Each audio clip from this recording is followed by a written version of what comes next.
Muy buenos días. Se abre la audiencia en vista pública en el expediente 492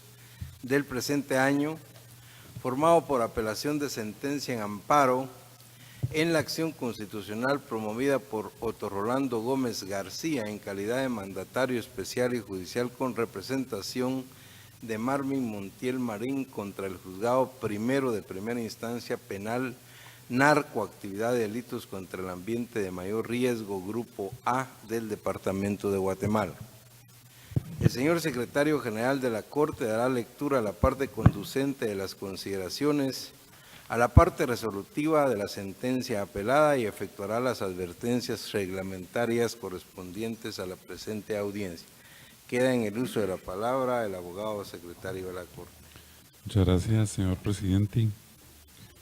Es acto reclamado en este amparo la resolución de fecha 6 de septiembre de 2017 que profirió el juez del Juzgado Primero de Primera Instancia Penal Narcoactividad y Delitos contra el Ambiente de Mayor Riesgo Grupo A dentro del expediente identificado con el número 01079-2016-00350. La Sala Segunda de la Corte de Apelaciones del Ramo Penal Narcoactividad y Delitos contra el Ambiente, constituida en Tribunal de Amparo en el fallo de primer grado, de fecha 26 de octubre de 2017, consideró: el sistema procesal acusatorio tiene como principio fundamental la división de funciones, en donde el órgano encargado de ejercer la acción penal, persecución penal y formular la respectiva acusación es un órgano independiente de quien tiene la función estatal de juzgar. En el sistema procesal penal guatemalteco se encuentra establecido de manera constitucional dicho principio, puesto que el Ministerio Público, de conformidad con el artículo 251 de la Constitución Política de la República de Guatemala, es una institución a la que le corresponde el ejercicio de la acción penal pública, y al órgano jurisdiccional, de conformidad al artículo 203 del mismo cuerpo legal, le corresponde juzgar y promover la ejecución de lo juzgado. Pero además es el órgano encargado de controlar porque se respeten las garantías procesales y el debido proceso con la finalidad de lograr una tutela judicial efectiva. En segundo lugar, en cuanto a la posibilidad de suspender la audiencia por el plazo de 15 días para que el abogado defensor técnico se imponga de las actuaciones conforme las copias que pueda tener en su poder, necesario es indicar que la primera declaración del imputado es una actividad jurisdiccional que está reglada. Es decir, que el ritual que se debe de desarrollar en la misma está contenida en el artículo 82 del Código Procesal Penal, en donde con facilidad se puede establecer que no existe la posibilidad de que el abogado defensor técnico tenga la posibilidad de contar con 15 días para imponerse de las actuaciones, por medio de las copias se le ponga a la vista. Indica el amparista que al no contar con el plazo y las copias, la defensa de los derechos de su patrocinado se pudieron ver desprotegidos. Al respecto, también necesario es indicarle al amparista que el artículo 92 del citado cuerpo legal preceptúa que el sindicado tiene derecho a elegir un abogado defensor de su confianza.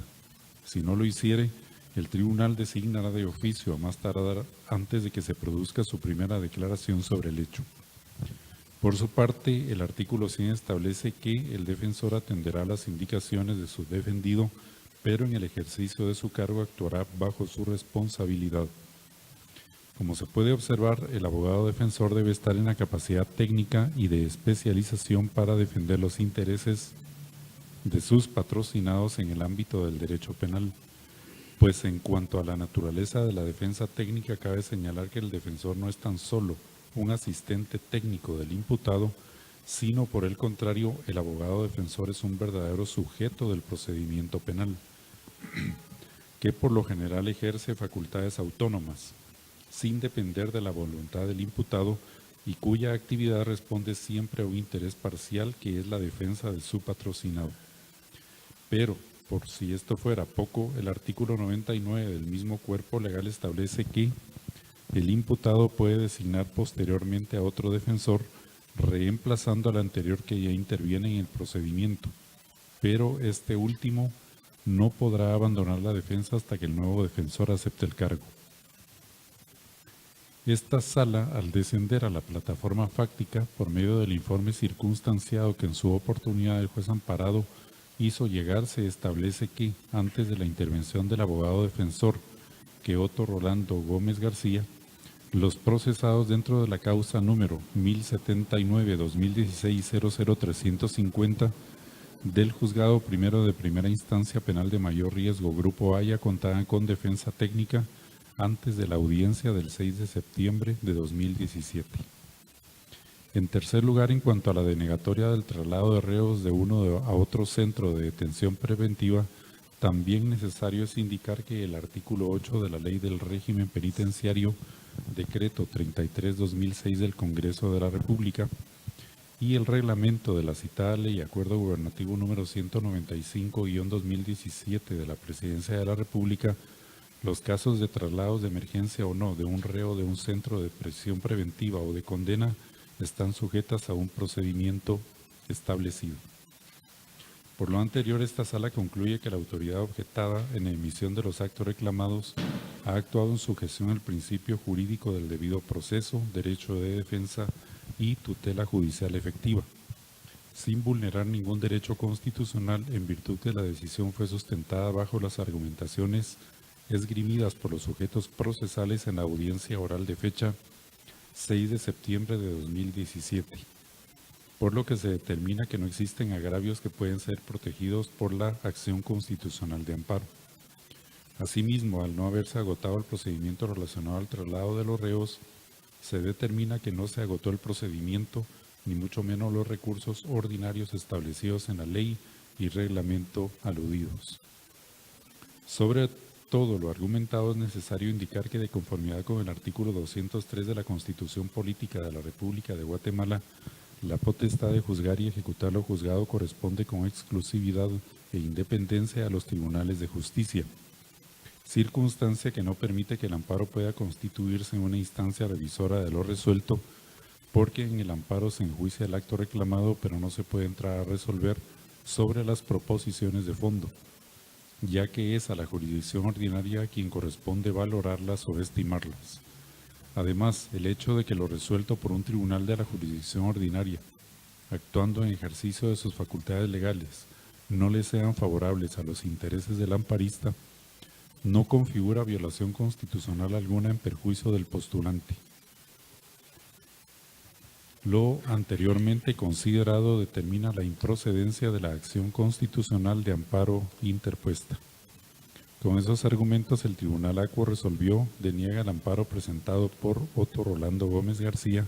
en su calidad de mandatario especial y judicial con representación del señor Marvin Montiel Marín en contra del juez del Juzgado Primero de Primera Instancia Penal, Narcoactividad y Delitos contra el Ambiente de Mayor Riesgo, Grupo A. Se condena en costas al amparista y se le impone la multa de 1,000 quetzales, la cual deberá hacerse efectiva en la tesorería de la Corte de Constitucionalidad dentro del plazo de 5 días de estar firme la presente sentencia.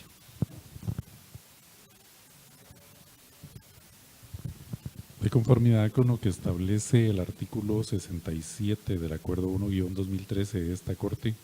quien haga uso de la palabra en esta audiencia deberá dirigirse directamente al tribunal,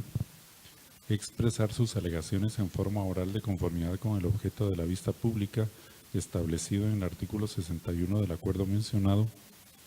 y no dar lectura a ningún documento salvo que para ello cuente con autorización previa del señor presidente.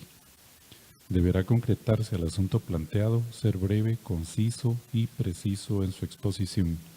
Para la exposición de alegaciones, cada una de las partes intervinientes cuenta con un tiempo máximo de 15 minutos. Es todo, señor presidente. Muchas gracias, señor secretario. En tal virtud pueden hacer uso de la palabra en la presente audiencia el solicitante del amparo, apelante y requiriente de la vista pública, abogado Otto Rolando Gómez García, en calidad de mandatario especial y judicial con representación de Marvin Montiel Marín. Él actúa con su propio auxilio y queda en el uso de la palabra. Buenos días, gracias magistrado presidente. Buenos días, honorables magistrados de la Corte de Constitucionalidad, honorable señor secretario, honorable señora fiscal de la Fiscalía de Asuntos Constitucionales del Ministerio Público y demás personas que están en esta honorable sala. Con todo respeto, honorables magistrados de garantía, hago uso respectivo del otorgamiento que me acaba de hacer el respetable y distinguido magistrado presidente. Señores magistrados, como es sabido dentro de la secuela procesal y las diferentes vicisitudes del mismo, se establece que la sentencia que ahora se impugna a través de la apelación correspondiente versa específicamente a un informe circunstanciado que la autoridad recurrida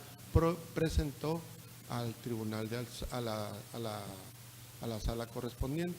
En ese sentido, no menospreciando ni siendo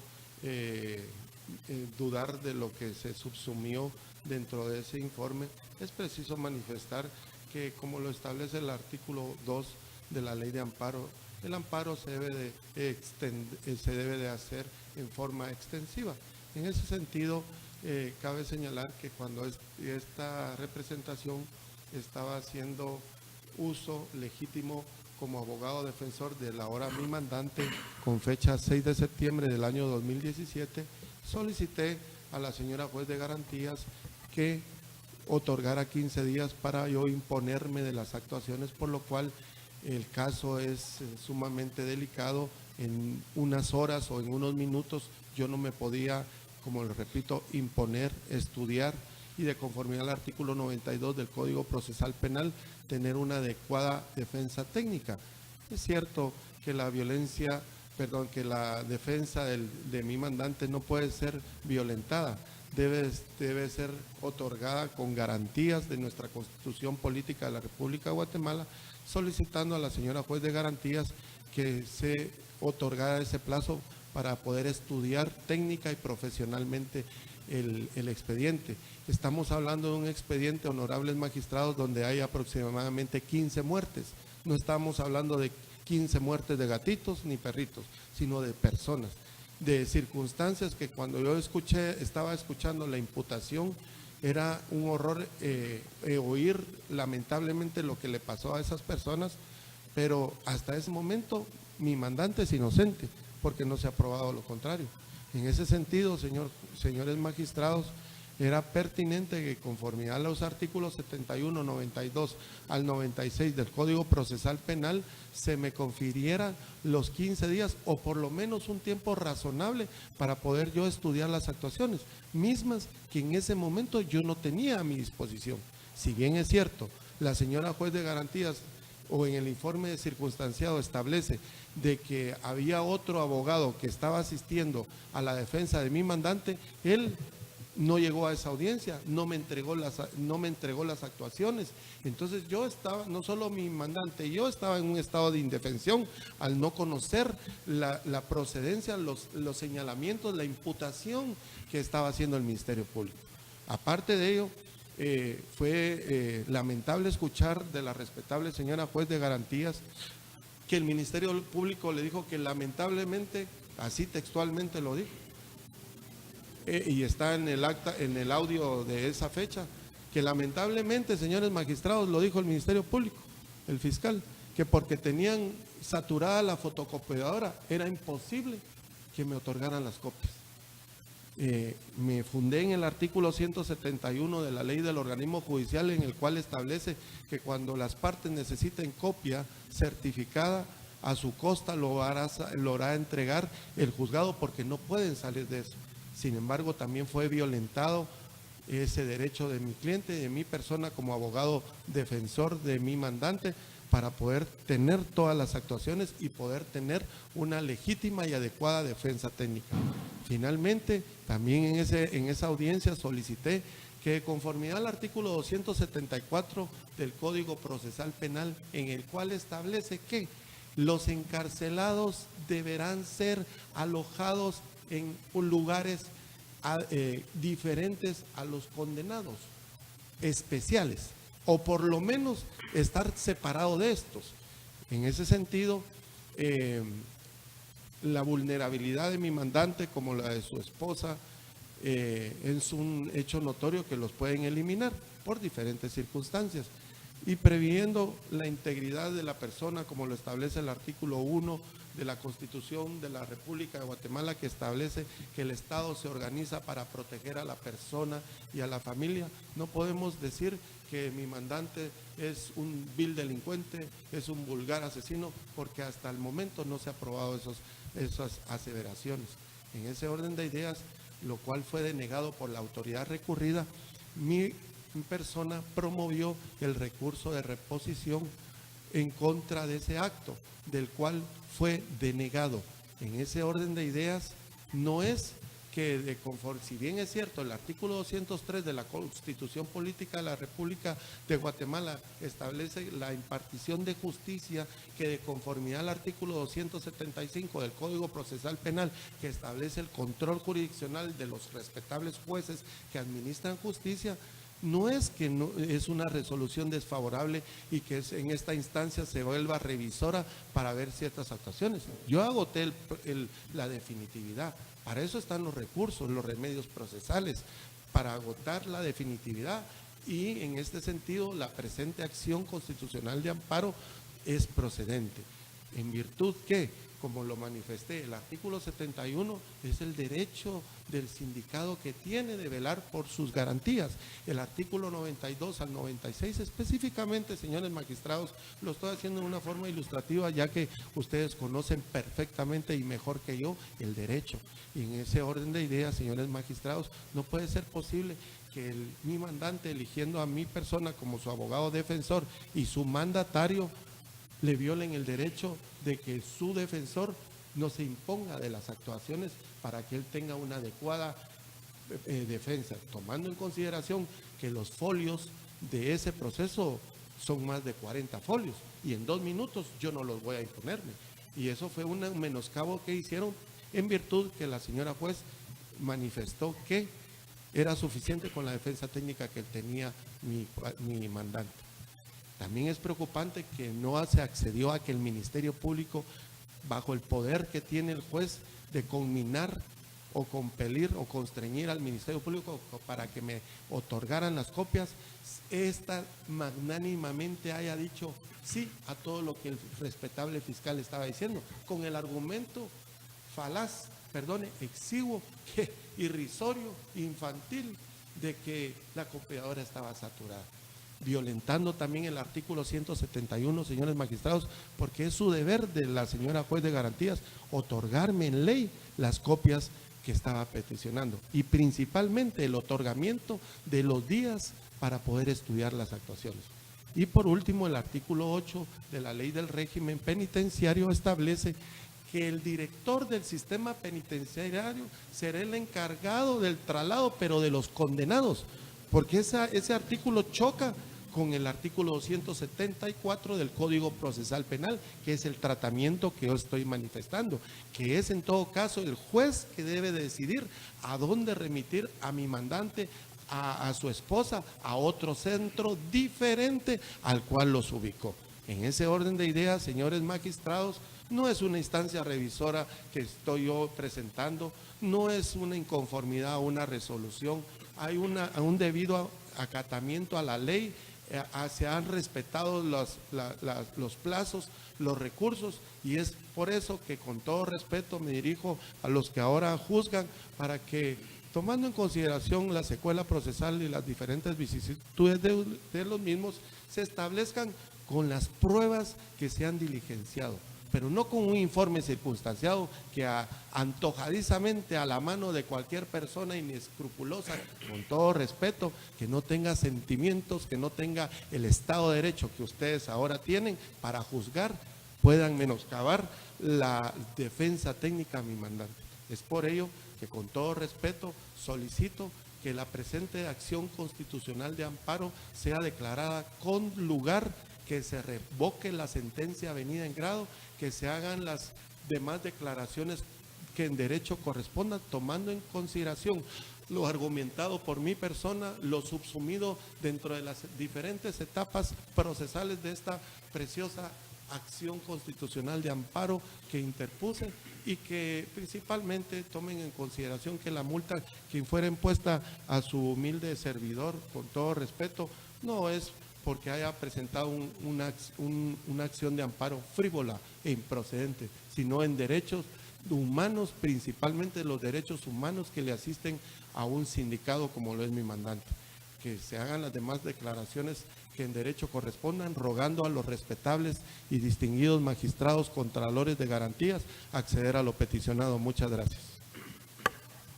Muchas gracias, abogado Gómez García. Finaliza la audiencia con la intervención del Ministerio Público a través de la Fiscalía de Asuntos Constitucionales, Amparos y Exhibición Personal,